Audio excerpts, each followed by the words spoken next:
मुंबई में बढ़ रहे इरेक्टाइल डिसफंक्शन के केस चौंका देंगे नायर अस्पताल के आंकड़े। मेरी समस्या ऐसी थी कि मैं किसी से क्या ही कहता। स्तंभन दोष इरेक्टाइल डिसफंक्शन होने के कारण दंपत्ति जीवन में दिक्कतें आनी शुरू हो गई थी।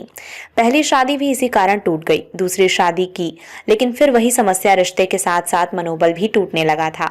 ऐसा लग रहा था कि इसका कोई इलाज नहीं है, लेकिन जब नायर अस्पताल के एंड्रोलॉजी ओपीडी में गया तो डॉक्टरों ने पेनाइल इम्प्लांट के बारे में बताया। इससे मेरे भ्रम दूर हो गए। आज मेरी दूसरी शादी टूटने से बची है और एक आम पुरुष की तरह मेरी भी यौन जिंदगी सामान्य है। ये बातें 24 वर्षीय सचिन रस्तोगी ने एनबीटी से कही।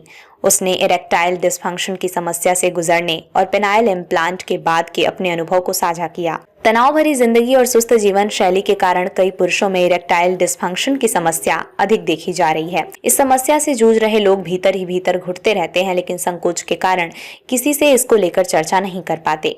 इस समस्या के लगातार बने रहने से मानसिक अस्थिरता बढ़ती है और वैवाहिक जीवन भी प्रभावित होता है। अब इस समस्या का इलाज डॉक्टर्स पहले से बेहतर तरीके से करने में लगे हैं।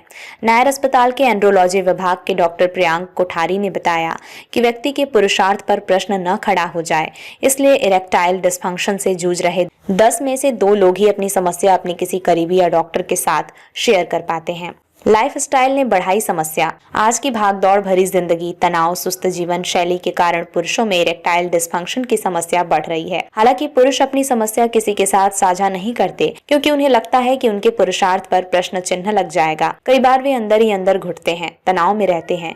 ये सब भावनात्मक और मानसिक अस्थिरता को प्रभावित करने लगता है।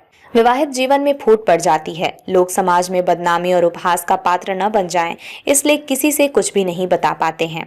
ऐसे में पुरुषों की इस समस्या को दूर करने और उनके पुरुषार्थ को बचाने का कार्य नायर अस्पताल के एंड्रोलॉजी के डॉक्टर्स दवा और पेनाइल इम्प्लांट के माध्यम से कर रहे हैं। नायर अस्पताल के यूरोलॉजी विभाग के असिस्टेंट प्रोफेसर और एंड्रोलॉजी ओपीडी चलाने वाले डॉक्टर प्रियांक कोठारी ने बताया कि जब पहली बार सचिन हमारे ओपीडी में आए तो उनकी आवाज में आत्मविश्वास की कमी साफ झलक रही थी। उन्होंने दूसरी बैठक में ही खुलकर अपनी समस्या के बारे में बताया।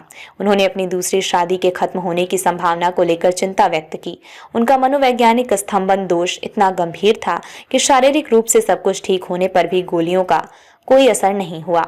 अंततः उन्हें पेनाइल प्रोस्थेसिस ऑपरेशन से गुजरना पड़ा और सर्जरी के बाद वे यौन संबंध बनाने में सक्षम रहे। उनका रिश्ता भी बच गया और फिलहाल वो एक बच्चे के पिता भी बन गए हैं। डॉक्टर कोठारी ने बताया कि एक जोड़े में पत्नी ने पति पत्नी की यौन क्रिया में रुचि नहीं लेने की समस्या बताई। पत्नी ने दावा किया कि पति का विवाहेतर संबंध चल रहा है। हालांकि ये सच नहीं था। मधुमेह और तनावपूर्ण नौकरी के कारण वे पीड़ित इरेक्टाइल डिसफंक्शन से जूझ रहा था। शुरुआत में इंजेक्शन से मरीज को फायदा हुआ, लेकिन अंततः पेनाइल इम्प्लांट की जरूरत पड़ी। आज पति पत्नी खुश हैं और फॉलो अप के लिए ओपीडी में आते हैं। डॉक्टरों के अनुसार पुरुषों को यदि नॉर्मल सेक्स लाइफ में समस्या आ रही है तो उसे शीघ्र स्वीकार करने और किसी विशेषज्ञ के पास जाने से कई समस्याओं का समाधान हो सकता है। कभी कभी बुनियादी परामर्श और दवा से समस्या दूर हो जाती है, जबकि अन्य समय में इंजेक्शन थेरेपी या पेनाइल प्रत्यारोपण सफलता प्राप्त करने में मदद कर सकते हैं।